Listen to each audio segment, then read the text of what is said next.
উনিও গরিব মানুষ, যে রিক্সা চালায় সেও গরিব মানুষ, যে অটো চালায় সেও গরিব মানুষ, দুজনেই গরিব মানুষ। তাহলে আমার কথা হলো, যেহেতু দুজনেই গরিব মানুষ, আমরা চাই দুটোটাই চলুক, সমস্যা কি? অটো চলুক, অটোতে তো কেউ ক্ষতি করতেছে না, ক্ষতি সাধারণ মানুষের কোনো ক্ষতি হইতেছে না, আমি দেখি আরো সাধারণ মানুষের ভালো হইতেছে, আমি দেখতেছি যেটা অটোতে। কারণ অটো চলুক, সবাই গরিব মানুষ, কারে থুয়া কারে হালাই গেল, কেউ তো হালানোর মতন মানুষ না। কারণ দুই দলে মারামারি হানাহানি এইভাবে না করে আমরা দুই দলেই ভালো থাকি। আপনারাও বানান অটো, সবাই অটো বানাক, সবাই চলুক।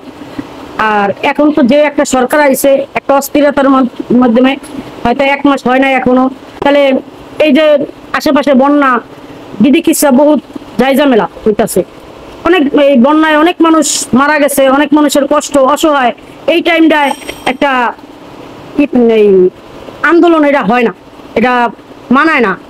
কারণ আন্দোলন করার একটা সময় আছে, যাক কিছুদিন, তারপরে আন্দোলন। এখন সময় সবাই সাথে তালমিল করে চলি, কারণ এখন তো দুর্যোগ দেশে, এখন একটা দুর্যোগের মধ্যে এইভাবে সবাই এইটা নিয়ে ওইটা নিয়ে হানাহানি, নিজের ভিতরে মারামারি এটা করার কোনো প্রয়োজন আসে না।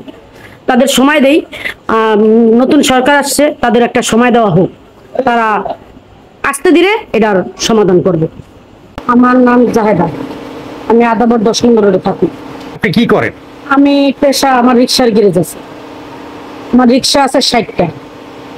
অটো বানাইতেছি সবাই, মানে অটো আমার নাই, নাই বলতে অটো আছে আমার 6-7টা আছে। এটা তো যেরকম খরচ এরকম আবার টাকা, এটা 350 টাকা জমা।